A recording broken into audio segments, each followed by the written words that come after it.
Here we are once again, Punt Pals podcast for another episode, another week. There's a lot going on today. Nick Restovic, how are you? My name's Robbie Vaughn as well. Going very well, mate. And yourself? Pretty good, man. Now, we're going to get straight to you because you've been at the Hannons over the last couple of days in Kalgoorlie at the races. Mate, how was it? Mate, you know I'm a big racing man, so whenever I go regional for racing and get amongst the people, this time at race round in Kalgoorlie, it was absolutely epic yesterday, mate. I Great bet it day on was. track. Yeah, lucky to be there, to be honest. So, tell us about the layout of what you were doing. You were taking some customers there, hosting a tent, getting amongst it. Yeah, that's how you and I sort of met, didn't it, mate? We used to host the events regionally, and Exactly. I made the pilgrimage over to Kalgoorlie and hosted about 120-odd clients there on track, and it was just a real big hunting day, really, mate, to be honest. Hey. So I had to get up there and provide the tips for the day and managed to get a few home, which was good. Otherwise, I probably wouldn't have had it out of there alive, to be honest. But yeah, always a good day there. So you brought home some money for the boys. Yeah, I did. They were betting with probably slightly bigger bets than I like to place, mate. So the pressure was on. But yeah, Kalgoorlie, we've been there, haven't we, mate? We absolutely loved it. Well, we went to the Cal Cup this time last year, Yeah. essentially, and we had the time of our lives. We had such a bloody good afternoon and then night afterwards. It was brilliant. So I'm very jealous that you hit up Cal, even if it wasn't for the Cup. Yeah, I didn't have my partner in crime this year, mate. With you not there, so It's disappointing. I pulled up stumps pretty early there in town. It wasn't Maybe the same next kind year. of vibe. I think so, mate. We'll rekindle the memories of last year and go on bigger next year. I love that. What else has been going on in your world while we're at Not much, it? mate. Just straight into the racing, I guess. You know, AFL season's over, which is a bit depressing. Yeah, I know. So we'll wrap that one up today, but straight into the Group 1s, Flemington Randwick this weekend, NBL's on season. It's just all happening, mate. We've got a lot going on, don't we, to get through this podcast, What which about- is great. What about you, man? What's been going on with you? Mate, a lot going on. So I talked to you about Northam last week. So last Thursday. Yes. Last Thursday afternoon, Prince of Bondi had its first ever run there in Northam. And unfortunately, it came 9th of 11. So it wasn't a beastly run. But I thought, very good signs, Nick. Yeah? Very good signs. Happy with so, the run? yeah. For the first 3 quarters of the race, had good position. It looked like it could have gone for it. Like it found the gap. It was in good spots. But I think the jockey might have just pulled back on it a bit and just said, you know, like it's not going to win. Let's just take it easy for the first race. So good ride by Lucy Fiore, I thought, in the end. And it was good. Good Yeah. jock, mate. Great jockey. Hope she stays with the horse. Got out of the barriers cleanly, though, which is the main thing, isn't Yes. it? Yeah, bit of barrier education. Yep. Looked very green, though. You could just tell it needs a bit of an education. Head up. You- Sort of just throwing Yeah, around head a up a little bit. Yeah, just didn't look as mature as the other horses, even though they're all the same age, those 3-year-olds. So Yeah. we'll see what happens. The Bondis have been going well, mate. So, Yeah, they have. You know, you see the progeny of the Bondis running around at Belmont, and there's a few winning and a few There's a moving couple to about, better eh? races. So it's always pretty positive, isn't it, when you got one? Mate, it is very positive. And this weekend as well. This is huge, mate. So I'm going to Singapore tomorrow, and I'm going to the last ever race at the Singapore Turf Club over there. They're closing the joint down because Wow. it's too full over there, and they're giving their turf club back to the government so they can build public housing. That's a shame, isn't it? It's crazy. Like, imagine if that happened What? in Australia, like in Melbourne or something. They said, nah, we're closing Yeah. down the industry because we need it for houses. Yeah, we It's need some crazy. more houses at Ascot. Bowl that one down. Belmont Yeah. gone. Move it out somewhere in the sticks. Nuts. So what's happening? They're replacing the track, or is it just done? No, it's done. They're not replacing the Wow. track. 182 years of horse racing history is coming to a close. So they're doing the Singapore Gold Cup to finish it up, which is going to be really exciting to go to because I think it's going to be a big vibe, man. Like, Yeah, it's a this is huge the race. last time people can ever see this race. Yeah, trainers will be keen to be the last winner have the last winner of the race too. You know, 100%. etched in history forever. 100%. And it's interesting because I assume a lot of those trainers will take their horses across to Hong Kong. Yeah, I think that'd be the go Yeah. for most of them. And obviously you wouldn't be roughing the GA there, mate. I'd imagine you'd be some kind of elaborate corporate sort of arrangement there, I would have thought. Mate, we ended up scoring big time. Have you heard about what we're doing? Absolutely not, mate. Oh, so we're in this lunch with the Speaker of the Singapore Parliament. Okay. Jesus. There's a bit of behind the scenes stuff on how this came about. I'll tell you off air. I don't know if we want to talk about this one publicly. I might have my ticket revoked. We don't want to start any political wars, do we? No, we don't. But I tell you what, man, there's not a lot of hospitality in Singapore. There was only one spot I could find. So when this came up through a few connections, just went, boom, thank you very much. It's going to be a huge day. Well, you're a big racing man, mate. Yeah. The footy's over now. It's time to get into it, isn't it? Well, that's it, mate. Mate, you say I'm a big racing man, but you are another level altogether. Yeah, bit of a nuffy, mate. Oh, you a nuffy. And I say that in the nicest possible way. It's an affectionate term these days, isn't it, sometimes? Yeah, sometimes. So if anyone wants to get involved anyway, we got the TikToks, the Instagrams at PumpPelsPod, also the email pumppelspodcast@gmail. Also stream us Apple, Spotify, iHeart, follow, 5-star, share with your mates, do all the things. Yeah. Get around us. We want to get more and more people listening and involved in the community, Nick. Big show today. We have touched on it already, but what are we actually going to be going through? Mate, we've got a cracking show today. We've got the AFL Grand Final wrap-up too. Yes. Lots going on there. Big wash-up at the end of the season there. We're going to dive into some trade news. It's always changing, isn't it? You know, every day there's something else happening, so we'll talk about that. Try and give you the short view of what's happening. We're going to review last week's bets, obviously. Yes. Which is always a bit of a mixed bag for us. And then, obviously, more importantly, mate, dive into some Group 1 racing this weekend and all the other key sports. Now AFL's over, so yeah, looking forward to it, man. It's going to be huge. And we'll just tease it for now. We don't have all the info on this yet, but there's been a huge retirement announcement in the AFL.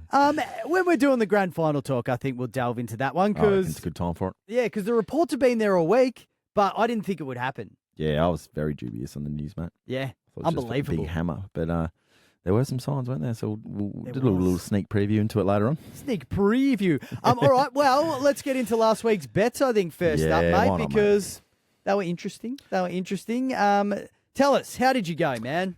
Same old story, buddy. AFL, just cannot find a winner to save myself.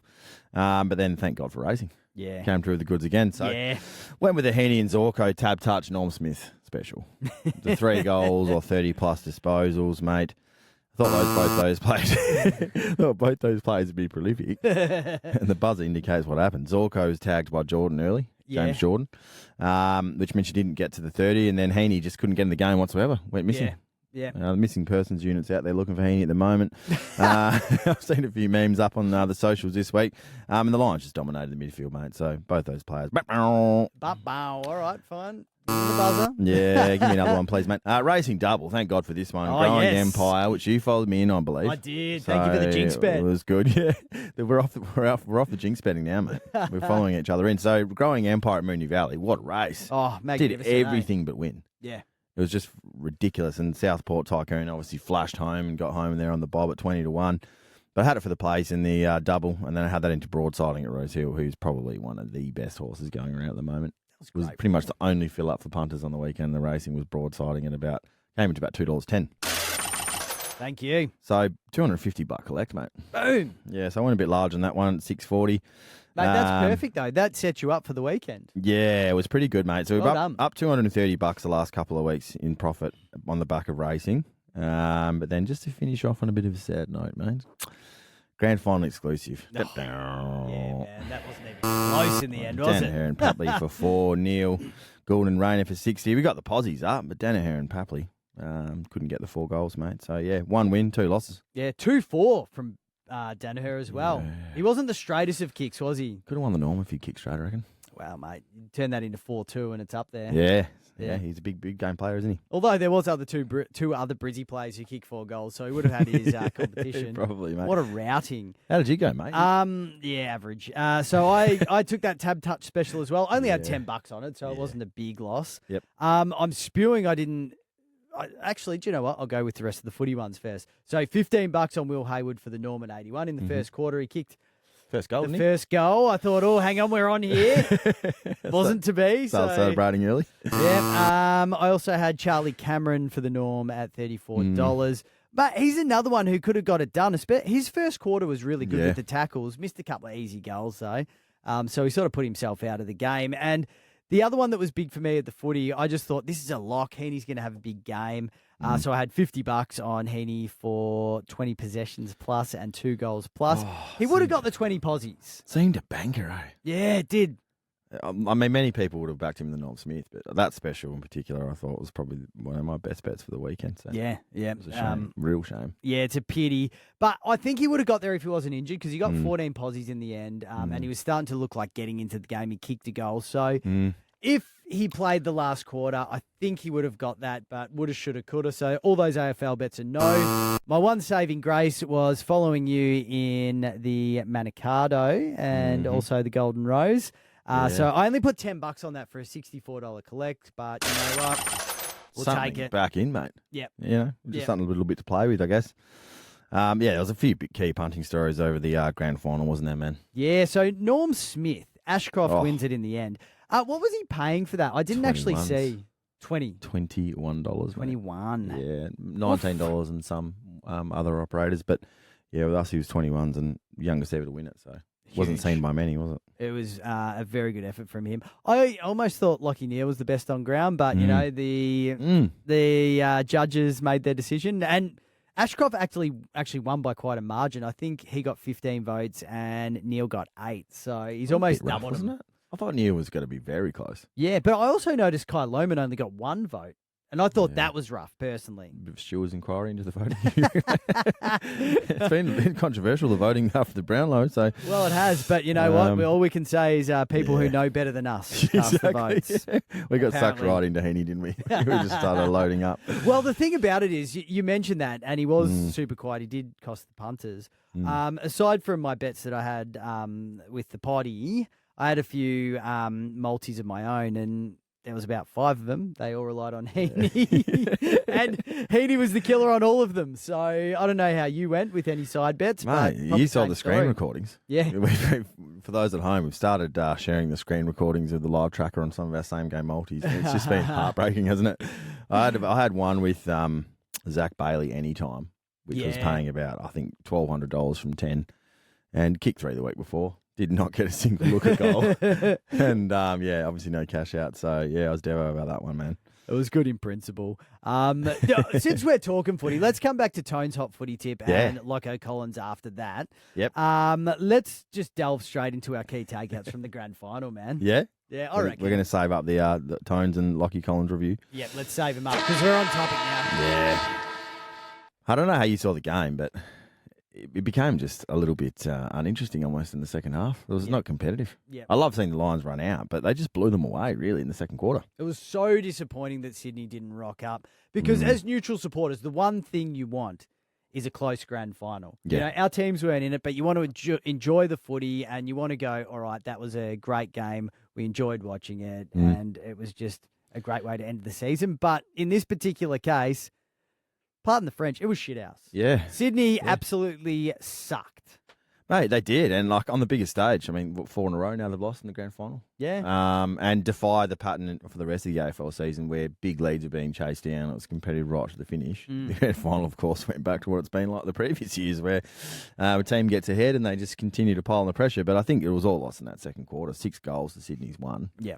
Going into half-time, the boys from Sydney would have been sitting there thinking, what the hell do we do now? Yeah, well, Brizzy just piled it on in the second quarter, didn't they? It was incredible, man. Quite amazing to watch. Yeah, we talked about Brisbane Lions and their potency going forward. Yeah. Being a weakness, and they just seem to hit their straps and get goals from everywhere. And the thing is, they actually weren't that accurate in front of goal, especially in the first quarter, but it didn't matter. Yeah. It didn't matter. Which we said last week. Yeah. If they have enough shots on goal anyway, they'll still get the job done, and they just kicked him from everywhere in the end. But what a story, right? Oh, so good. Coming from 5th. Yeah. It's just unbelievable. Like, we've only ever seen that once before in the modern day top 8 where a team comes from outside the top 4 and actually has a win on grand final day. Amazing. And round 16, I think they were 13th. Jeez.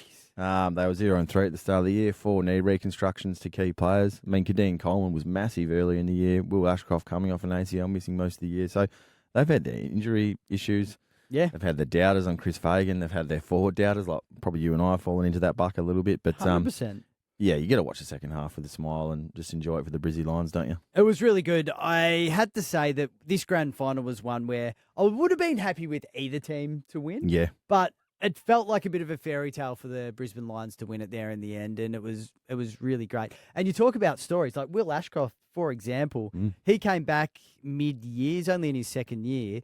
He obviously missed the finals last year, and he's only played 31 games. So to do what he did, just unbelievable. And he's not the only one coming through that is an absolute gun for Brizzy. So things look good for years to come. They've probably got 4 of their best 18 out to the side at the moment, coming back in next year. It's insane. Big O doesn't play in the grand final. Obviously, Ashcroft plays half a season. He'll play a full season next year. Kadeem Coleman, the guy from Lincoln McCarthy. Yeah. He's a quality forward as well. So it's a good point. Yeah. I'd actually forgotten about him. Yeah, so they're going to improve, if anything. They've got the monkey off their back now. They've won that premiership. They might have a few guys going out, which we'll talk about a bit later. But, yeah, I was really happy for Lachie Neale, mainly. I mean, most Freo fans tend to think, oh, he's abandoned us, you know. He's gone up to Brisbane at a time where they were pretty short. Yeah. The pressure was on. Has he made the wrong decision? Everyone wrote him off 3 games out before the end of the year saying, he's got a sore foot, he's not going to play the same role. 35 disposals in the grand final, 9 clearances. Yeah. I thought when the pressure was on and they started to have a sniff Sydney, he just said, nah, I'll take care of these boys, and threw the rest of his teammates on his shoulders and got the job done, and broke a bone in his foot halfway through the game. So. Yeah, apparently he was jabbed up and he still played the way he did. He's jabbed up for half the season at one stage, so he's a star, right? Unbelievable. Yeah, and he said he heard that crack in the, what was it, the third quarter or the last quarter, and he just played through. He said, just jab me up again. Yeah. Used to it You'd now. want to be out there, wouldn't you? Yeah, you would. Who else from the game caught your eye, mate? Oh, man, there was so many Brizzy players that you just go, they're amazing. Your boy, Calamachi, was absolutely unbelievable. Kai Lohman, brilliant. Yeah. One unsung hero for the Brisbane Lions I thought was Starcevic. Yeah. He was unbelievable. He was been good so all year. good. Yeah. He's Just got solid. He's got the worst job too, having to go the most dangerous forward. Yeah. Plays tall, plays small. Yeah, he's a gun. Yep, and he got so many posies coming off that half back line. Like, he was running off his man all the time. He was just doing everything right. He was tough. He was reliable. I thought he was really good. Obviously not in Norm Smith contention, but just an excellent game for him. Unsung hero, really, isn't he? Does the hard stuff, doesn't get, rack up the disposals. But, yeah, I'm glad you called him out because I think he was really, really important for them. Yeah. Especially Papley, right? Yep. He's their fire starter, so he went to him early, shut him out the game, and Sydney just never got a run, did they? Honestly, I look at their game and there was no standout for Sydney whatsoever. Like, you can't really say that anybody played well at all. Nah. Like, some people are saying Fox was all right and he was okay. Yeah, didn't notice him. Didn't really notice him. Ollie Florent, I thought he was decent. He got a bit of the ball. Grundy was good at times, but no one you would even say fired a shot from the Swans. Nah, I agree, mate. I liked James Rowbottom's game in the middle purely because I thought he was the only one winning the hard footy for Sydney. Yeah, so kicked a good goal. Whether he stood out more because the other guys weren't earning the hard footy, I don't know. But you're right, mate.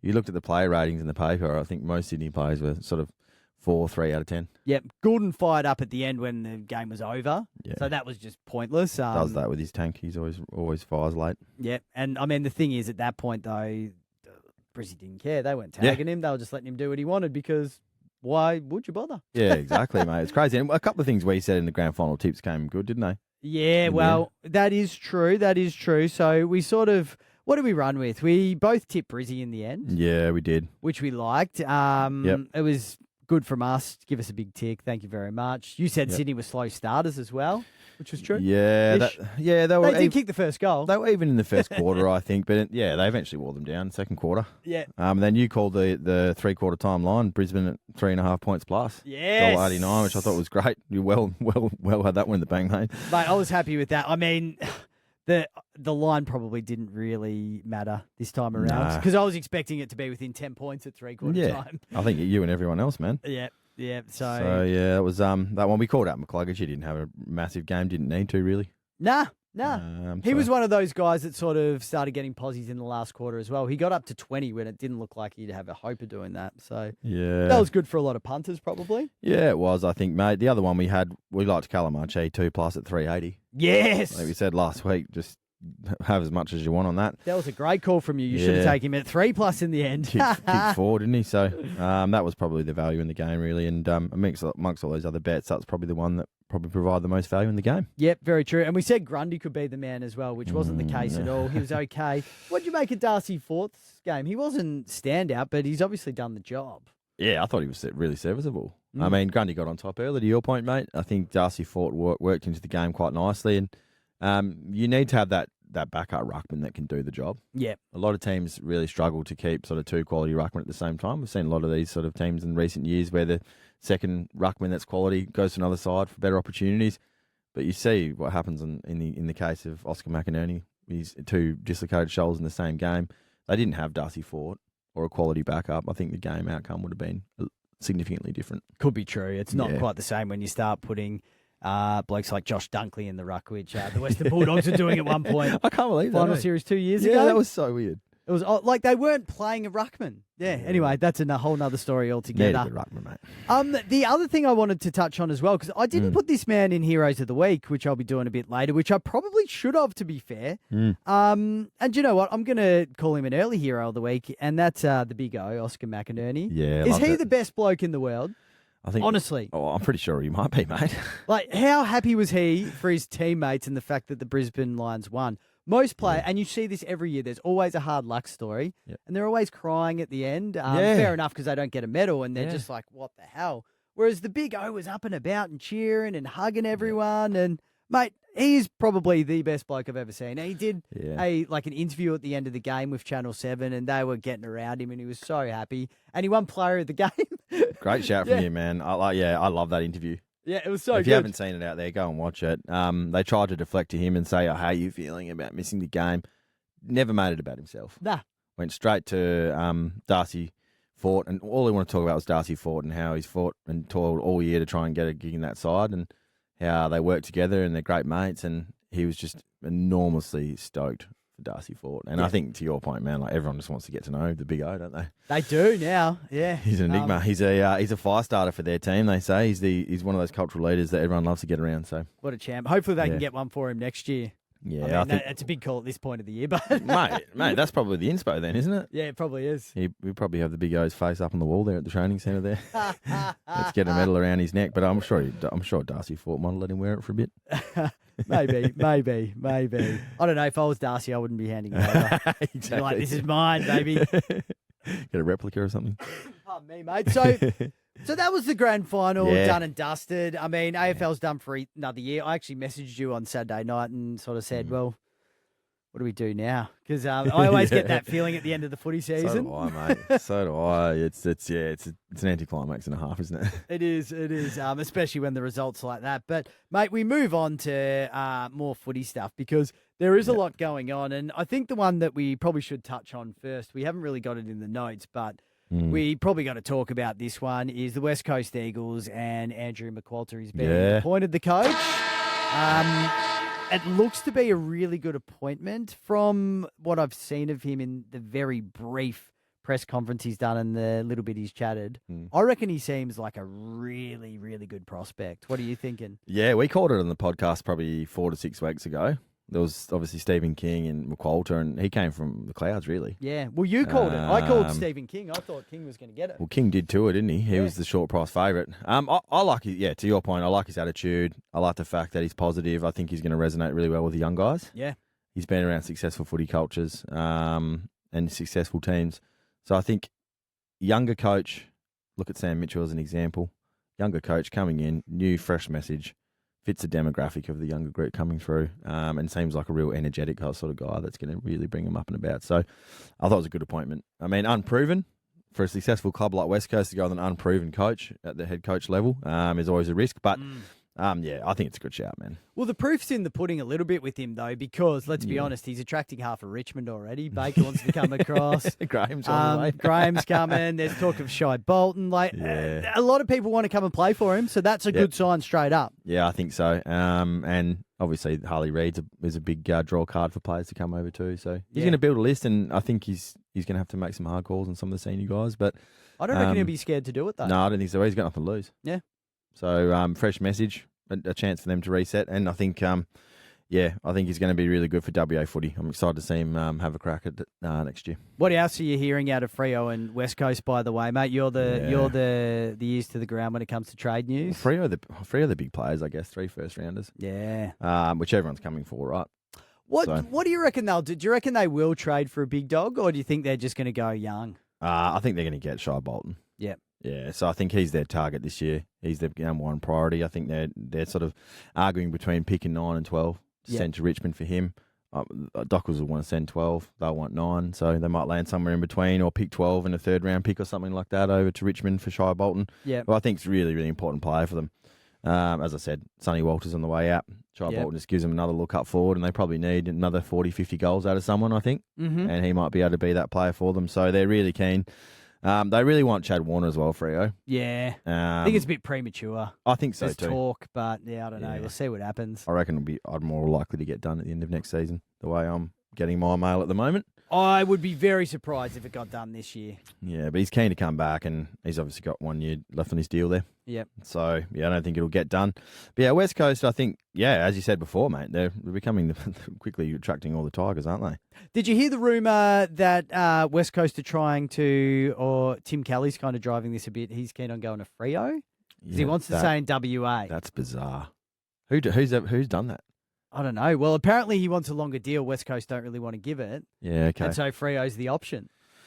Yeah, I don't know how you fit him into that midfield with Brayshaw, Sarong, Young. I guess he's probably a bit more senior, might give a few more years when Fife decides to tip out, I guess. Potentially. I really like Tim Kelly. I just think he hasn't had much support through the midfield and West Coast in the last 2 seasons, and that's why we haven't seen the best of him. He's been off the park a little bit, slightly injured. Also, though, apart from this year, for 3 years, West Coast have really struggled, and he's been their big dog. Like, he's been the one that has actually held them together. So I think he gets a lot of unjustified flack as well, Tim Kelly. I agree. Because everyone always talks about the deal that they overpaid and all that sort of stuff. But, man, if they didn't have him, they would have been completely and utterly effed. Yeah. So they might have paid overs a little bit, but you can't say that it's bloody killed the club. That's absolute bullshit. Yeah, I agree. Yeah, it's very harsh when people coming after him. Yeah. He's what they've needed. They've needed an inside mid that can get the hard footy. They've had guys like Yo and these senior players in and out of the side. He's the one who's carried all that load. Yeah. So it's great to have those outside mids, but if you can't have people that win the hard footy inside, as we saw with Sydney on the grand final, you're going to struggle to win games. So I'm surprised he's going to get a Freo, though. It wouldn't be popular with West Coast supporters. He might be the number one target in WA if he heads out after doing that, mate. Well, I think Metropolis is the only person to ever play for both clubs. Would that be right? I thought you might throw a trivia question at me there. Well, that is Metropolis, a pretty good... you're probably right, yeah. Yeah. I can't think of anyone else in the history, and it's like going from Adelaide to Port or something, you just... Yeah. Not a popular decision with most. Doesn't happen very often, mate. Any other trade news that you want to go through? You're the man who gets your ear to the ground. Mate, there's a lot of talk about Isaiah Pickett wanting to come to WA. Yeah. So there's a lot of guys trying to get out of Melbourne apparently at the moment. I can't see Melbourne letting him go, especially with the talk around Clayton Oliver. Neither can I. How can you let two of your best 3 players go? Well, I think... Well, 3 of your best, or 2 of your best 4, probably. I think they've come into the realisation that either their premiership window is firmly open or they need to start replenishing their list. Yeah. But how old's Cozzy? He'd be under 25. Yeah, he would be, but I guess what are you going to get for him? Do you know what I mean? Like, I don't think he's been as a consistent player they would have hoped. I don't think he's reached his potential at Melbourne. Yeah. So I don't know if he's got good trade currency and you've got Clayton Oliver and these guys coming out, you could then take draft picks and then go and trade in for other players. Yeah. You know what I mean? So you could look at an upgrade scenario. But true. They've got Petrarca and stuff coming back, so they'll be a better side next year. But yeah, I don't know. I don't rate him extremely highly. I don't think he plays consistent enough footy. He can kick 5 one week and then torch the same game the next week. That's very true. So that's very true. The amount of times he's kicked 4 and I went, oh yeah, we'll get on him for 2. Yeah. Plus the next week and he doesn't do it. Yeah. It's like, oh. Or gets rubbed out for 4 weeks for a high bump. Yeah, true. Like his Uncle Byron from Port Adelaide days. Hey, it's in the family, those big bumps. Geez, they're a tough family, aren't they? They are, mate. So I guess that's the trade news. There's been a heap of other stuff going on there, hasn't there, man? There has, mate. You can go with your big headliner, I think, now here in this one. The big Luke Parker? Is that what we're talking about here? Big Joe, I think. Big Joe. Oh, man. I'm so surprised about this. So we don't have much info on it yet. But it was sort of half broken before the grand final, and the talk's been around. Joe Danaher retired. Unbelievable. So weird. It's because how old is he? He'd only be 28, 29. Yeah. It's only been confirmed today, I think, hasn't it? Yeah. Only like literally an hour before we got in to record this podcast. So sad. Yeah. I mean, he's always been a little bit of a different fella. Yeah. As far as he does things his own way. I don't know if he's a recluse, but he doesn't like media. He lives in Byron Bay, so he drives pretty much 2 hours to training at Brisbane. So I think he's won his flag and he said, you know what? I've had enough. What else is there to achieve? Yeah. He must be cashed up, clearly. He'd have to be. It's just weird. You see a guy at the peak of his powers, and I firmly believe if he kicked 4 or 5 goals, he's in the frame for the Norm Smith. Kicks the most goals in the final series last season. Yep. And then he's gone from the game. I just wonder if Chris Fagan's at his house just trying to butter him up, It's unbelievable, isn't it? trying to get him to keep going. So it'll be interesting though, mate. That's huge. He's flourished though. Like since he's gone to Brisbane, you'd really say that he has been the man. 100%, mate. Yeah. I reckon without him, they don't win a flag. No way. Yeah, he'll be very. The Brisbane Lions supporters will be fond of him for many years to come, but I just don't want to see him go. Yeah, he's leaving him in the lurch a bit though because Hipwood sucks. I'm sorry, but he sucks. He kicked that goal though in Yakiman's pocket, and that was the only thing he did for the whole game. It's the only thing he did for the whole year, mate. Like he's just so untrustworthy in front of goal. Yeah, he's every now and again he'll kick a bag. He'll kick 4 or 5, but if he's going to be your number one man now, I worry for Brisbane in that regard. Yeah, I don't know if they can go back to back without Joe. I don't think so either. That's why he's so important. Maybe just a FIFO prospect. 1 week on, 4 weeks off for Big Joey. Stay down in Byron Bay and enjoy the surf, and just when the season gets down to the crunch time, he can swan back in. Just jump in there. I like it. Maybe he's going to play the old Luke Hodge retirement thing and go for the fairy tale and come back to Essendon. Doubtful. Your man, Luke Parker, though. You're about to get into it. We talked about it earlier in the potty, didn't we? We did. A couple of weeks ago, I think. You mentioned it. You mentioned it. Yeah, and I didn't really think this would ever happen, but Parker has requested a trade to North Melbourne. Yeah. For me, this is out of the blocks. It's left field, but if you look at the way North Melbourne are going in terms of bringing senior players in, it looks like they're going hard. Yeah, true. I think they've looked at players that are fringe players. Senior players, probably the end of their tenure. Jack Darling is a great example. And said, we know you're probably not going to get a 2-year deal, so we'll put one in front of you and you can play probably a development role and an on-field role and probably get more time on the ball, I guess, while those young guys develop. So that's pretty appealing. Do you think that's in Parker's headspace, that he's basically saying, I'm not going to be a regular in the Sydney Swans lineup anymore and I want to play footy, so let's go to North? I think so. I think and you hit the nail on the head a couple of weeks ago, and Parker went on the ball. I think it was the second last round. The first time we'd seen him in the guts, earning the hard footy. Sydney came alive. Yeah. In the GWS game, I think he went into the middle when they were down by a significant amount of points and won a few clearances, and it started to go their way.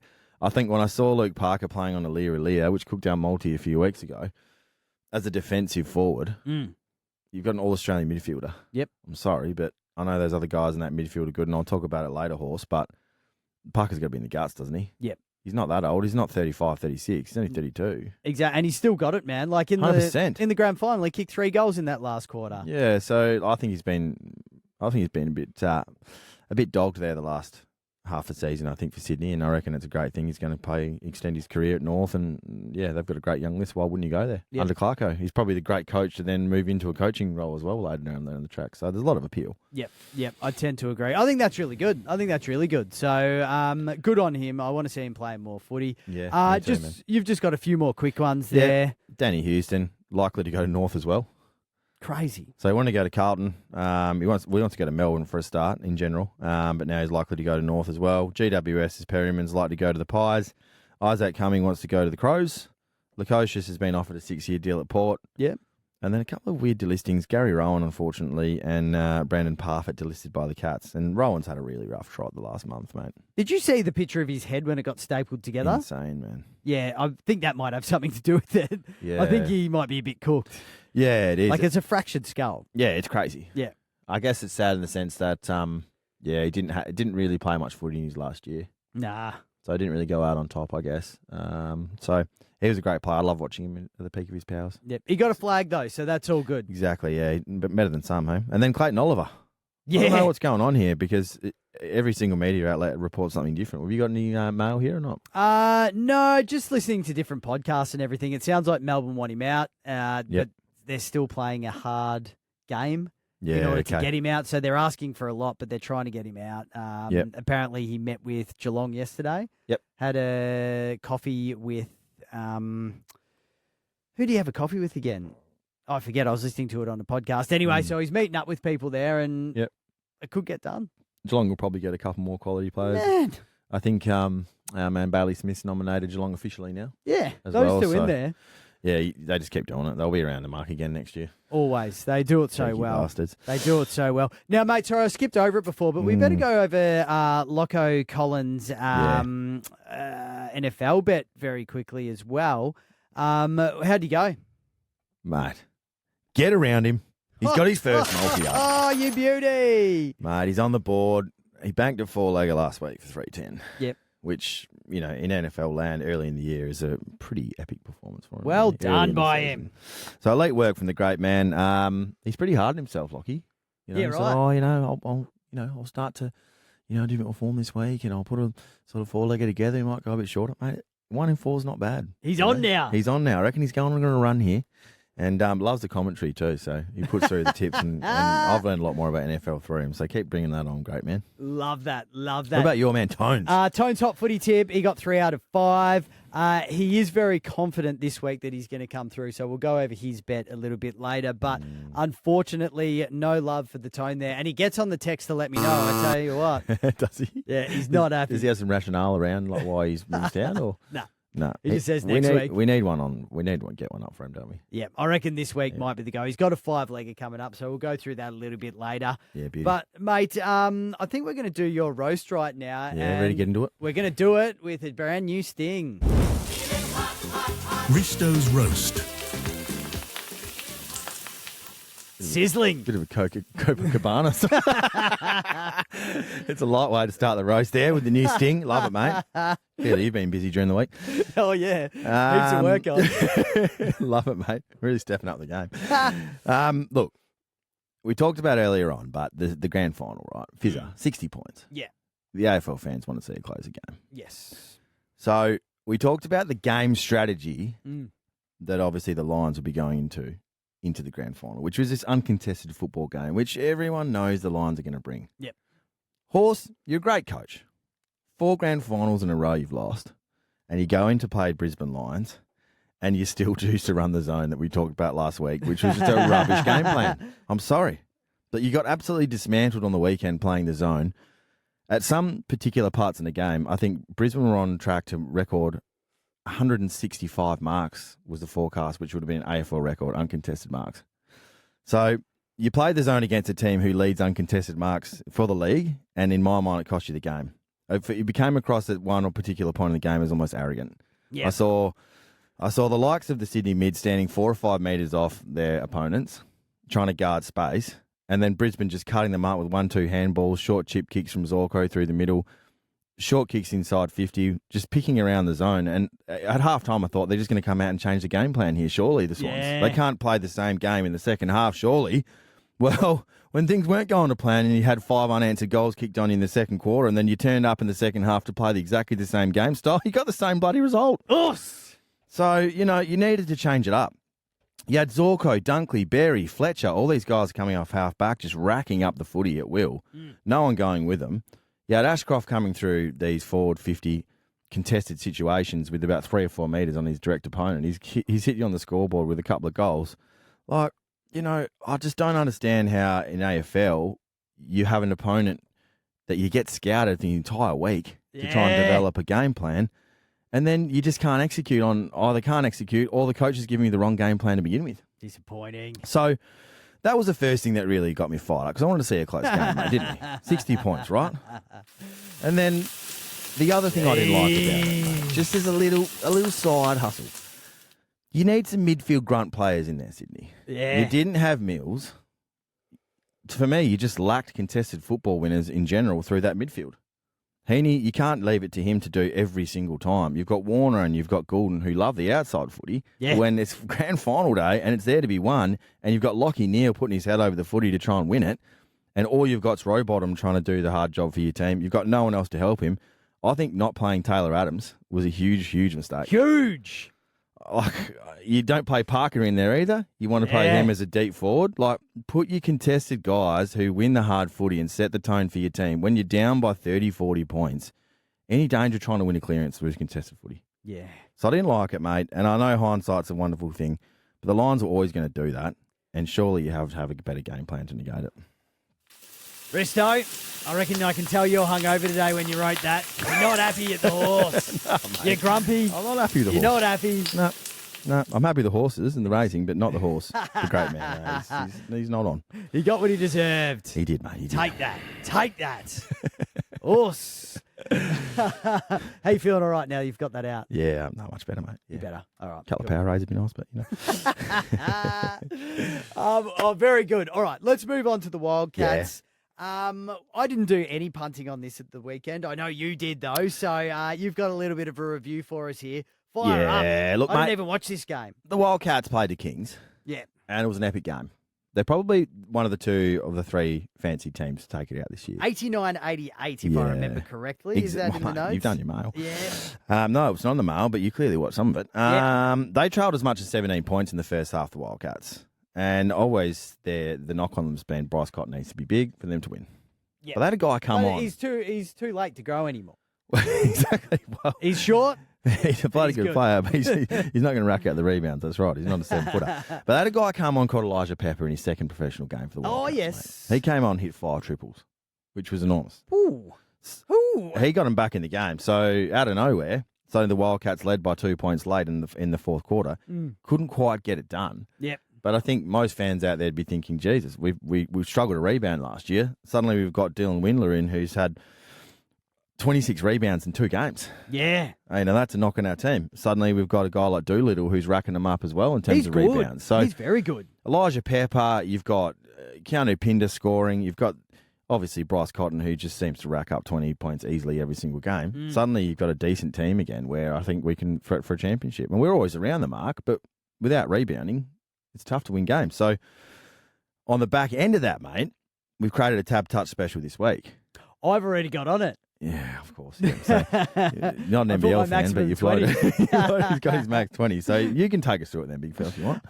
Basically, so the Tab Touch special for this week, oh, mate, I can't remember what it is. I think it was Cotton and, was it Doolittle to combine for 5 3-pointers? Yeah, so... Yeah, it is. Into mate. something else. Yeah. No, so I can't take you through it. I've put it on, but I can't remember exactly what it was. Well, we tipped the one last week. Yeah, which and that was Bryce very Cotton good. And Jason Allen. I stitched you up because I had last week's special here in the I notes. know, I was reading through and I was like, oh, I can't remember what I put on. Got you, beauty. So Bryce Cotton and Jason Adams combined for 40 points and Doolittle to get 8 rebounds last week at $4 was $4.25 was an absolute Pretty banker, good. man. And can I just say, Doolittle, because you're always thinking that Yeah. Cotton's going to be the top scorer, but Doolittle, I think, got 27 and Cotton 21. So Yeah. when you can have that turnaround like that and let Cotton do his thing, it's great. Yeah, he's going to take that pressure off. It's a predictable game plan in the NBL. If you've got one guy letting you scoring, they'll just double team. Try and run him off the dribble. Yeah. Sorry to talk basketball terminology here, but yeah, they'll just double team. And obviously, if you can't throw those 3-pointers up and Bryce Cotton's not going to get back in the game, they need to find other options. And Doolittle and these guys and this young guy, Elijah Pepper, mate. Yep. That's what you need. Bloody oath. I love it. So you were on that Tab Touch special, got up. Beautiful. Yeah, I think hopefully some of the punters got on too. Another banker, mate. Racking them up. Very well done, mate. Hey, that takes us into racing for the weekend, and this is where we're going to be focusing a lot on going forward because footy season's over and we both love our racing. We get around Belmont and soon to be Ascot very soon. So there's a lot going on there. We better give the horse bugle. Because this is a call for racing right now. And the weekend's looking big. They call this moving week. It is, man. It is. It's pretty intense. Like, you've got 4 Group 1s on the weekend. Huge. So last week, quickly in review, mate, we went with, obviously, Growing Empire and the Manikato Stakes. Yep. Racked up second. But we did tip the trifecta. Great. So we put 4 horses in. One of them finished bloody dead last. Yeah. And the other 3 cut through. It was a $750 trifecta. For $10, you would have had $380. How good is that? So hopefully someone had some on that. I didn't. So I was absolutely What's going on, mate? Found the Wildcats. You bet on special. everything else. Found the Wildcats at $4.25. Couldn't find a $380 trifecta. So that was a disappointing. And then Aztec Ruler, I did tip that in the Blackheart Bard Stakes. Bloody $28 mood swings gets up in the main race. Huge. That's a quaddy killer, that one. Huge. So, $28. $2.70 favourite in Search and Rocks. Didn't fire a shot either. So Yeah. it's been tough on the racing, man, hasn't it? And the thing I find about racing when you're betting is the favourite always isn't the best option. Because, you look at the form and you look at everything that should say, okay, this one's going to win. But I don't know. It's always a hard one. I find it very tough to punt on, which is why I'm here to improve this spring. Well, I think we're going to have plenty of opportunities to do so, mate, over the next few weeks. Yep. Bloody oath we one will. battle we've really loved has been Pride of Jenny and Mr. Brightside lately, hasn't it? Mate, did you watch it on Friday? It was such a good race. What'd you make of it? It was epic. I mean, everybody was tipping Pride of Jenny, and everybody said she's going to come out and just make it so bloody hard at the start of the race. And it's going to be tough for Mr. Brightside to run her down. And he had a crack at it. He definitely had a crack at it. But in the end, what can I say? What can I say? Mr. Brightside just couldn't get it done. Yeah. Pride of Jenny just rode out quick. It was very exciting. And for only a 4-horse race as well, it was so good. It was good. She was always going to string him out. Yeah, great summary, man. We thought Pride of Jenny needed probably one more run, didn't we, to get rock hard fit. She likes to take that 12-length head start, and in a 4-horse field, didn't need to do much work to get across. And actually, when we took her out on the potty last week, she was around 320. Yeah. So Mr. Brightside was a favourite. So hopefully, if you got on there, and that was a nice little collect for the punters there at home too, mate. It was really good, wasn't it? So that was the Fiend. And the Manicardo as well. I mean, Yeah. that was quite a good race. Unfortunately, I didn't get to watch this because it was Alana's 40th, and we had a dinner. But you run us through, mate. How did you see it? Yeah, exactly like I thought it would probably play out. I mean, I picked 4 horses in the race. They finished 1, 2, 3 and last. So it was a bit of a weird one in that sense. But Growing Empire really didn't do much work to get across. I thought it was the form horse in the race. It did everything but win. If you watch that race again, Southport Tycoon just comes out of nowhere, Chautauqua style, and just dives at the line. I think the most money held on the Friday night, was on the horse that we bucked, which was Growing Empire. Yep. So a lot of the punters were spewing, but I think if you look at Southport Tycoon and that performance, you're just done by a horse that just had peaked on its night. That's the game, bro. That That's is, the man. game. So I reckon the trifectas are the go. If you don't know, if you can't split a few of them, Yep. and say the favourites at $4 in this race, which Growing Empire was $3.80, there's still value for wins. I love a box trifecta. Oh, same. I really do. Do you know, I actually don't mind a box Quinella either. Yeah, what do you I've throw been in there? doing a couple or lot of 2, 3, 4. 3 or 4. Yeah. At least 3. Yep. At least 3. I find that they don't pay out good, but you do get the joy of winning. And sometimes that's what Yeah. it's all about. Like, Yep. I mean, it is nice to get the big payouts, but every now and again, if you just pull a few in, makes you feel good, makes you feel positive about your day at the races, and that's not a bad thing. 100%, man. Yeah, I mean, box Quinella for those playing at home just means you're picking the first 2 horses to finish in the race over the post. So first and second in any order. And if you like a roughie, Yep. if you like one at $30 and you have something on the nose or each way, that's great. But if you throw in a Quinella, Yeah. something gets up at 25 to 1, and then maybe you have the favourite come second, you get the Quinella a few times, you're looking at a few $100. Yeah, it's good, isn't it? So, Very yeah, good. I like it. I like that shout from you, man, especially when it's tough to find a winner too, right? We should actually do a little racing education series on the socials. I think that'd go well. Yeah, I think so too, mate. Bit of a Yes. hole in the industry, I think. Yeah, I reckon you might be right. So we'll look into that. Yeah. All right, so let's move into this week's racing because it is big. As we sort of said, there's lots of Group 1s getting around. There's also Kalgoorlie. So let's start off. Where do you want to go? The Turnbull Stakes? Yeah, I reckon Turnbull's a logical start, mate. Yep. What an epic race. 9 Group 1 winners in this field. Huge. $750K in prize money. It's not Right. quite the millie, but this is just one of those races over 2,000 metres. It attracts all the big horses, doesn't it, man? Yeah, it certainly does, man. And you're all over Buckaroo. Like, you're very, Yeah. very confident about this, aren't you? I just liked it. It sat in sprint last start and put him to bed. Yep. There's a horse called Gold Trip. Yes. You might remember, and it ran in a Caulfield Cup. Sat there halfway down the straight and put 10 lengths on him. Well, we were sitting then at went- the Kalgoorlie Cup last year, remember, Yeah. man? And was it the Turnbull? Yeah, I think it was. Yeah. And just romped it home Yeah. last year. Sitting sprint, and Buckaroo, same stable. Mm. Same kind of horse. Just did the same thing at Caulfield 2 weeks ago. So I like it at the odds. It's $4.20. It's come in a little bit. I probably preferred it at around $6, but happy to have a crack at that. And another horse I really like is Ilias, which is Waterhouse and Bott. It's won its last 5. I'm on the futures markets for the Caulfield Cup at about 40 to 1 as well. So I'd love it to win this one. But yeah, it's drawn a little bit wide there in 14. So $5 at Ilias at the moment, $2 for the place. So they're the 2 I liked, mate. Numbers for me for trifectas 3, 5, 6, and 9. Beautiful. And I think you might be close to the fave, I think. Yeah, I like Via Sistina. I know it's a favourite, and you'll probably find a theme for my tips this week. They do seem to be the favourites, but it just so happens to be the horses I like. Yeah, exactly. So, mate, it struggled in the Mackay Diva Stakes a couple of weeks ago. Yeah. The conditions were heavy. Yeah. Obviously didn't like it, but heading up to 2,000 metres, firmer surface is going to suit Via Sistina. I think jumping from gate 12, that's going to be all right. Damien Lane's going to get it done. So Via Sistina wins this week, the Turnbull Stakes. Mate, yeah. I like the shout because about 3 weeks ago it was the boom horse of the day. Yeah. He was the shortest horse for the whole entire meeting. I think it's $1.80 came Yep. into. So, yeah, it was a flop. So you're ready to forgive, basically. Yep. Bloody oath. Happy to go with it again. And Forgive, forget, and Win. I was trying to think of an F word for win, but no, I love that, mate. I can romp it in. You're going to That'll say do. flop, but it wasn't really work, would it? Good horse, mate. Yeah, so there we go, guys. 3, 5, 6, and 9. Robbie's numbers in there as well for the trifecta. The Elias, Buckaroo, and V Sustainer is where we're going in the Turnbull. Love it. Bart Cummings, what are you thinking about this? A 2,500 metre race? Yeah, I love this race. A Group 3. Yeah, it's Bart Group 3 deserves a status. Group 1 named after him. What's this?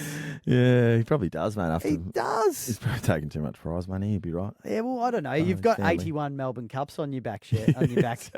Well, I think the reason it's the Bart Cummings is because it's a win and you're in scenario for the Melbourne Cup, right? Isn't that huge? So I mean that's an attractive makes a lot of proposition sense. enough. So why I love this race, it's that first staying contest over about 2,400 where you get to have a look at these horses. They're heading towards the Melbourne Cup and the Caulfield Cup. Yep.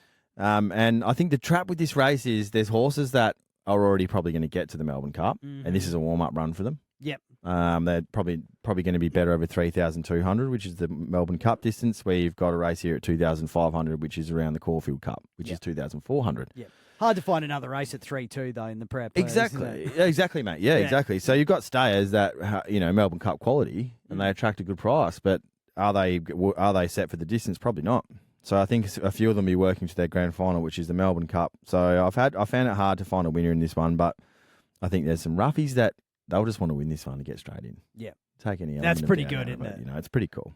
And I think you found one which I was really filthy on a few weeks ago. I like Berkshire Breeze. I think it's a good horse. 450 in the box seat. Mickey D on the horse. I love Mickey D. And Kieran Maher, I don't know what it is at the moment, but he seems to be on fire. Like every time you're watching the racing channel, even if you're not paying attention, you'll pop your head up and you'll go, oh, he's won another one. He's winning so got much. about 4 in the bloody race, probably. Yeah, that's true.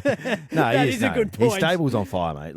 I'm being facetious. I think he also just gets these really quality horses from overseas that are great stayers. Yeah.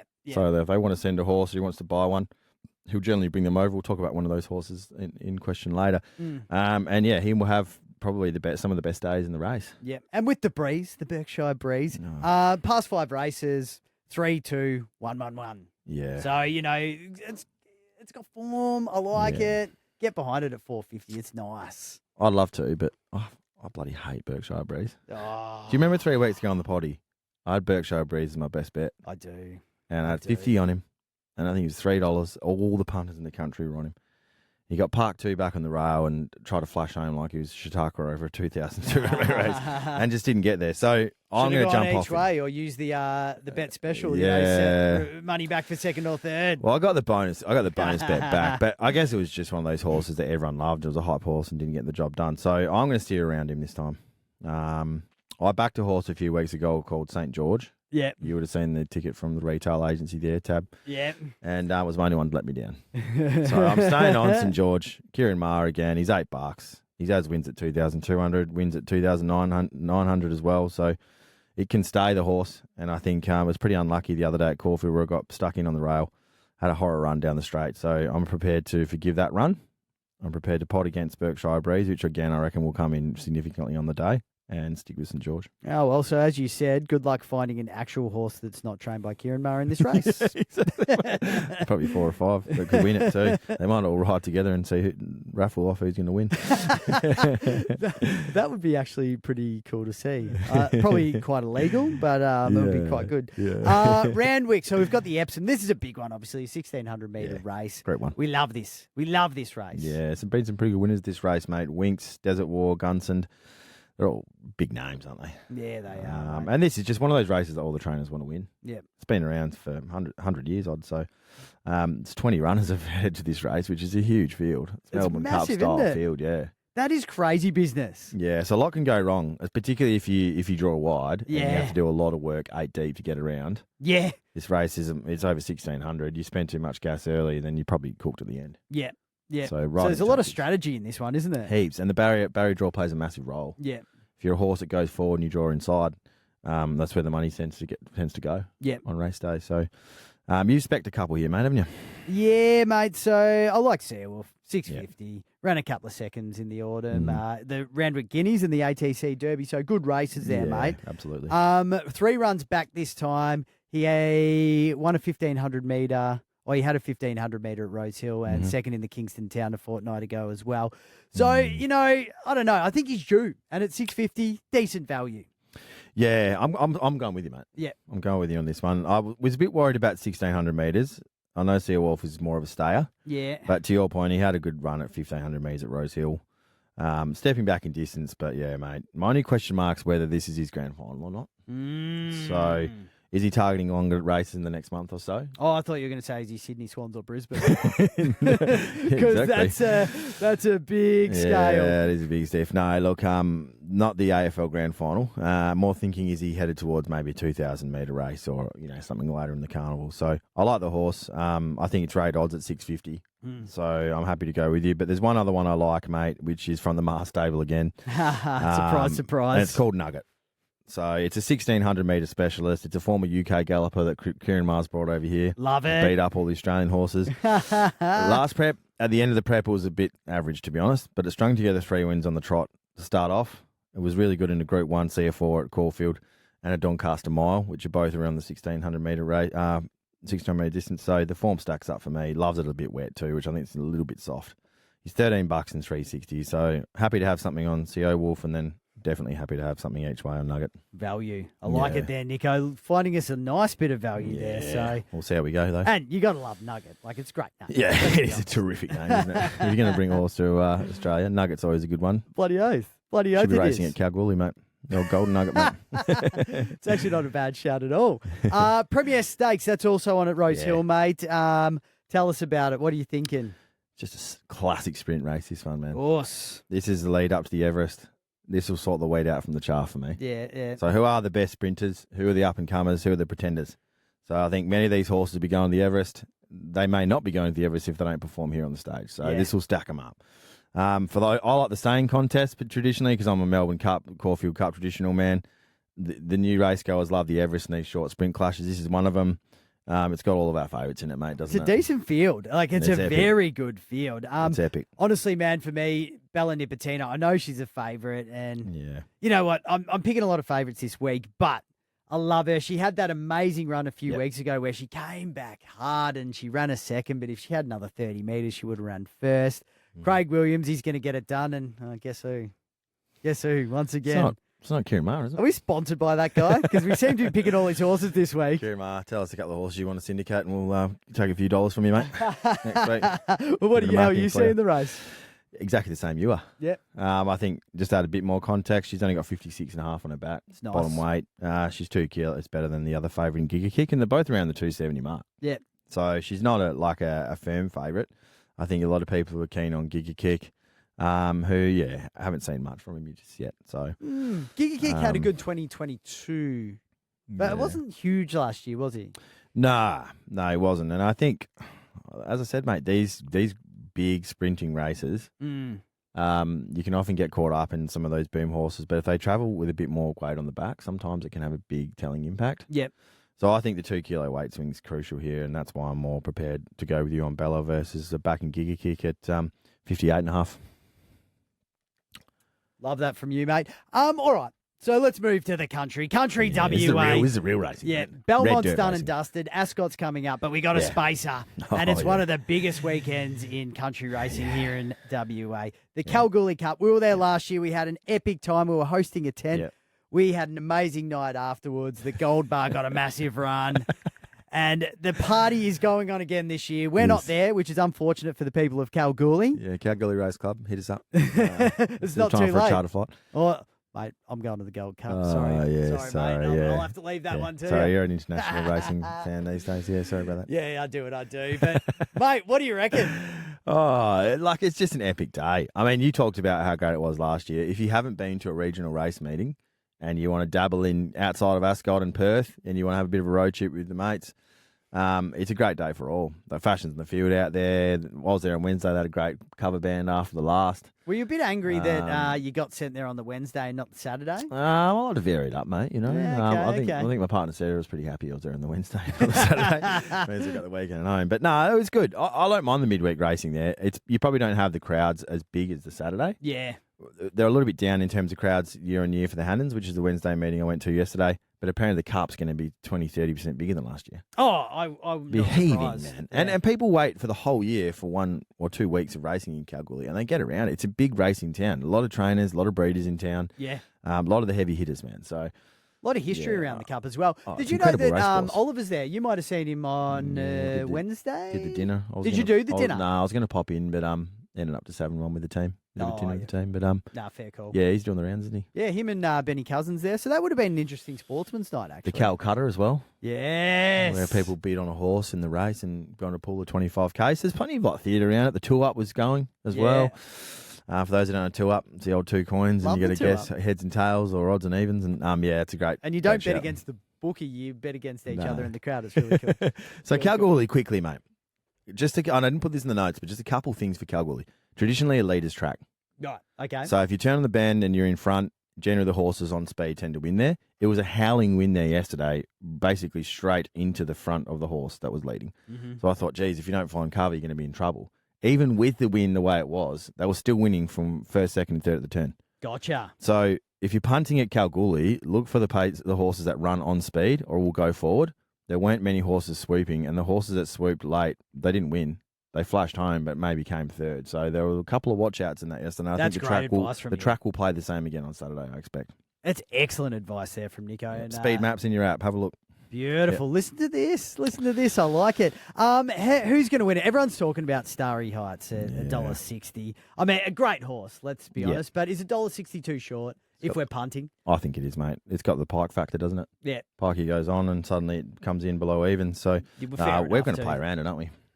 Yeah, I was thinking Iowa. I like Iowa. Yeah. $3.60, so it's a nice little bit of it's a nice little bit of value there. Came home hard definitely. in the Boulder Cup a few weeks back. Chris Parnham, a gun. Simon Miller training it. I mean, come on. Yeah. Simon doesn't send many horses out to Kalgoorlie unless they're rock hard fit to win. Exactly right. So I don't know. I like it. Iowa. Yeah, it's What do hard. you think? I don't like tipping $1.60 shots. No. And No. you Unless know, they win, and then that's okay. well, but it's big risk. There was one yesterday that was $1.45, one by about 10. And I was tipping in the race and I tried to tip around it and pay the price.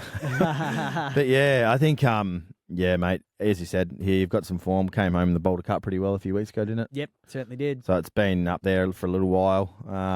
Starry Heights, I think it'd be its first journey to the track at Kalgoorlie, I would have thought. Yeah, okay. That makes it a little bit interesting. Yeah, it can play a factor. Like, another quick tip before we get into my mail in this race. You've got local horses versus city horses. Yes. So we saw one horse yesterday in Vast Art, which traditionally doesn't win many races in the city. Went out and just absolutely brained him yesterday in the Hannons. Won by 6. And the trainer said it doesn't go well around Ascot. He appreciated Kalgoorlie, appreciated a bit more space, a bit of a longer straight, and got it done. Yep. So there's some track specialists, and this is a good example. You've got local horses going up against Perth horses at a city grade. Mm-hmm. The city grade horses don't always win. Yep. So I think for our sake, we hope the Starry Heights doesn't get it done at $1.60. But yeah, I think there's a couple of other key chances in the race, mate. Stop Dreaming, which I really liked at Belmont last start. It's $13, and I think the trifecta with another Iowa, Stop Dreaming, Starry Heights, and another Chino, which I've got a few friends in, 2, 3, 5, 7, and an exotic's probably the way I'll play the race. If Starry Heights wins, probably not going to make a profit, but we hope it gets beat. It's probably the ideal situation for us. Good shout from you on another Chino as well. I like it. Yeah. I like it. Parnham's on that as well, Steve Parnham. Same father or stallion as my horse as well, so I love when Machino gets a winner up. Is that right? Yeah, mate. There you go. So there you go, Kalgoorlie Cup. You know what? It's going to be a great day no matter what, but we've also got Randwick there and Flemington. So it is going to be huge this weekend of racing, which takes us through, mate, to the heroes of the week. You ready for this? Oh, yeah. I can be your hero, baby. Don't be a hero, mate. Robbie's Heroes of the Week. Don't be a hero, mate. He stepped it up big time. You like that? That's exceptional. I spent a whole 5 minutes on that opener. And we're going to start off today with Cole Palmer. You heard of him, mate? Yeah, I've heard a lot about him lately, actually. A lot of people are saying he's the best player in the EPL at the moment. And I tell you what, he made a good argument for it. He plays for Chelsea, scored 4 first-half goals in his side's 4-2 victory over Brighton over the weekend. Palmer's the only player in the 32-year history of the Premier League to score 4 goals in the opening half of a game and the 4th to score 4 in a single half altogether. So, Cole, you're a hero. Oh, no, mate. Pretty good effort, isn't it? Mate, you got the record. Yeah. Definitely goes as a hero. Huge. It's good to see 4 goals and a half of soccer in general, isn't it? Be happy with That's that. actually true. Tones loves the overs. He'd be happy in a game like that. Oh, he would have been loving that. Yeah, man. It's soccer. It's not my thing. I'm just saying it's a bit boring. But anyway, Travis Head, he's another hero of the week, mate. Let's give him a big clap.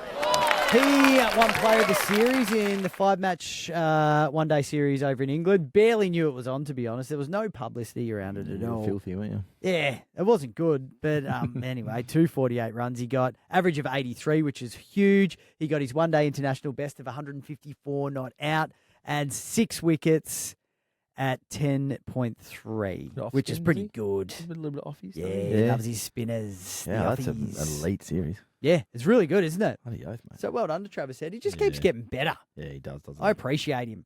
Yeah. Very quickly, winner of the Dahlia medal, Jerome Hughes. Won it last night, plays for the Melbourne Storm, of course, playing in the grand final this weekend. And the thing that was really cool, and I should have got some audio of it, but sorry, I just didn't have enough time in the end. The haka when he won. So a whole heap of the New Zealand compadres in the audience got up and did the haka for him. Impromptu. We love a haka. It's great. Especially impromptu haka. Yeah. There's nothing like an impromptu haka. Just rip the gear off and start getting into it. Nah, still a spectacle, isn't it? Anyway, It's a spectacle. It's really good. But it would have looked epic. a bit wrong in tuxes. But anyway. Mate, this is my favourite of the week, actually. I think this is really good. So we're going to give a hero of the week to Derek Rose. Yeah, he's an NBA basketballer, right? You'd know of Derek Rose. He won the MVP in 2011. He was a very good player. Career plagued by injuries, unfortunately, so he probably didn't quite reach the heights of some of the other guys, like a Durant or something, but he could have. ACL, I think, maybe. Yeah, I think it might have been. Yep. Geez, that's good from you. Good b-ball knowledge. Anyway, he played for 6 teams in the end, so when he announced his retirement, he saw it only fitting to take out full-page ads in the local newspapers of every single city he played for. So, Chicago, New York, Cleveland, Minneapolis, Detroit, and Memphis all got full-page ads in their major papers to announce that Derek Rose was saying goodbye. And it was actually quite nice. Like, he thanked the city and everyone, and it was good. I don't know if you ended up Googling it, but it was actually a very good thing that he did. So I quite appreciated it. Yeah, that's late. He's really invested back in the fans, hasn't he? He did. In the local areas he was in. Speaking of which, don't think Joe Danaher would probably be doing that, would he? Do you reckon the Byron Bay Mail got Joe Danaher spread 4-pager thanking the fans? Probably not. Why not? Come on, Joe. Should we do it for him? Do it in Derek style. That's gold. Mate, it's been a big pod. There's one more thing we've got to do, and that's move on to this week's bets. It's time. It is time, so I'm going to let you get started today. What are you running with, mate? I'm going to go with 3 racing bets and a Wildcats trifecta. Wildcats exclusive, mate, with Tab Touch. So 10 each way on the Nugget in the Epsom, $15 and $4.50. Yep. Just have to have something each way on that. Even if it places, you're going to get your money back there in a bit. $40 on Elias to place in the Turnbull at $2. Into Bella Nipotina to win at $2.70. Hello. We like the racing doubles, mate. Beautiful. The theme, we're sticking with them. So, yeah, your horse might beat me in the Turnbull there, but that's all right. I'm happy to take Bella. I'm happy to take that in the place and Bella to win at $5.40. Should be a $200 collect. $20 in a box trifecta in the Cal Cup, 2, 3, 5, 7. Beautiful. Talked about it before. That'll get you 83% if you box those 4 in. Beautiful. That's what you want. And then, mate, the Tab Touch exclusive I was alluding to before. $20 on the Wildcats here. Cotton and Goulding for 5 plus 3-pointers. And Windler and Doolittle, who have been cleaning up the glass just easily the last few weeks for 20 rebounds. Love it. One of them's had 26 rebounds the last 2 games in Windler. So huge. At $3.50, so $20 on that. That'll be my saver. Yep. Will get me about $80. And then I've got about, $70 there to play with. Beautiful. Love that, mate. What do you reckon? I reckon that sounds very good. And since you've said it, I'm going to take the same thing, 20, the maximum of 20 straight on it. Yeah, and the Wildcatters. Oh, yes. Yeah, lovely. Yep, love that, love that. I'm going to put another 20 on my Via Sistina bet. Yep. So let's just go straight on the nose for Via. I know she's a favourite in that race, but who cares? We're on it. Second or third or something, yeah. Yep, love it. $20 on Berkshire Breeze as well. Get on it, $4.50. Yep. And also, I'm not going to worry about Seawolf. I think that's too risky. I'm going to go the Cal Cup bet as well. So let's get on Iowa. You take Iowa, yep. So yep, no, I'm getting 20 on each of those, and then I'm going to multi all three of those for another 20. I don't know the odds on that. I haven't popped it into the system that we call the betting app, but I think we might need to whack a little social post on that one. That'd be huge odds, be a bud. big winner, wouldn't it? I'm feeling confident though. Mate, you straight into racing, just clean up, first big bet, done. Tick. That's how you do it, boys. Love it. It's easy. Love What are you this. talking about? All right, mate. Any other business before we wind things up today? Nah, mate. Just another call out to the punters. Like, this is the summer. This is the summer now in the spring. We're getting to racing, but there's plenty of summer sports. We need some cricket people out there. Yep. You know, I know you love your cricket too. You know, we need to get amongst that. If there's any soccer fans that want to throw in a few tips as well with Tones, feel free. But, you know, we're out there to make the punters some money. That we are. So let's put a few out there and have a bit of fun with it. And obviously, yeah, mate, the more we can get around the likes and shares and ratings, the better we can put our tips out there each week. Well said from you. And also, I'm going to throw this out there because the Tone might not like this. Oh, we haven't actually gone through the Tone and Loco's bets for this week. Do we have them? Or? Yeah, we've got them, mate, yeah. Yeah, okay. All right. So, mate, before we go, we better just throw it in there quickly. What's 100%. Loco's NFL multi? Vikings to beat the Jets initially, head-to-head. Should continue their hot streak easily, he reckons. Green Bay to beat an undermanned Rams. Could be very tight if the Rams' running game is strong, but he's back in Green Bay there. Love that. Seattle at the line, -6.5 over the Giants. Seattle lost one they could have, and will be out there to get it done. Back at home, should see them win by a possession. So $5 for that multi in the NFL this week. So he stepped it up from 3.10 to 5. He's got some confidence under the belt. Loco, love that from you. So yeah, we'll back that one up again on live on the socials as well, so people can follow. And Tones, magnificent. The Tones EPL bet. So he's gone a 5-legger, paying $4.38. Leicester City and Bournemouth 2.5 goals plus. West Ham and Ipswich both to score. Real Madrid head-to-head and Napoli head-to-head. So I can't count. It's a 4-legger, not a 5-legger. But that's paying $4.38. And the other thing I was going to say as well, mate, with my Brekkie radio show, I do TikTok Live every day. And a guy who's got involved most days at the moment is Tim. He's from the UK, and he's a statistician for the EPL. So I reckon we're going to start bringing his bets in because he does love a punt. Yep. And we'll let him have some bet-offs with the Tone.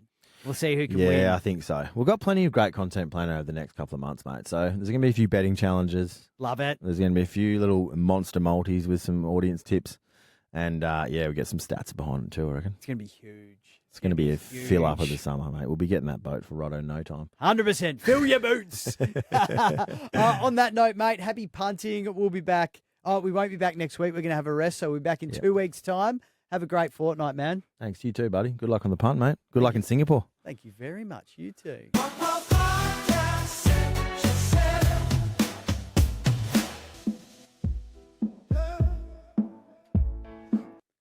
Beauty. Good stuff, mate.